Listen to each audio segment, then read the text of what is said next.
صرف نماز سے گناہ معاف نہیں ہوتے. مسلم شریف کی روایت ہے من امسا کالن بعمل یدہ امسا مغفورا لہ، جو صبح سے شام تک روزی کماتے کماتے حلال حلال حلال حلال، جھوٹ والی نہیں، کھوٹ والی نہیں، خیانت والی نہیں، حرام چیز نہیں.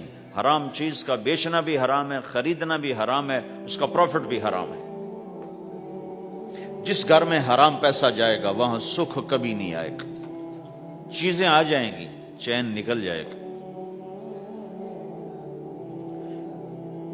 1960 کی دہائی میں ایک پاکستان کا افسر تھا، اس نے 1960 میں لوگوں کے پاس 100 روپے مشکل سے ہوتے تھے، اس نے اس زمانے میں کروڑوں روپے جمع کیے رشوت سے.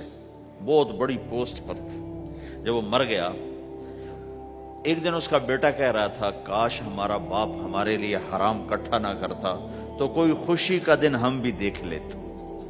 جن کے لیے جمع کیا تھا کہ میرے بچے اب مزے سے، میں نے خود اپنے کانوں سے اس کو یہ کہتے ہوئے سنا کئی دفعہ، میں آج مر جاؤں میری بچی کو کسی کی پرواہ نہیں کہ میں نے اتنا پیسہ بنا دیا ہے. تو اسی کا بچہ یہ کہہ رہا تھا کاش ہمارا باپ ہمارے لیے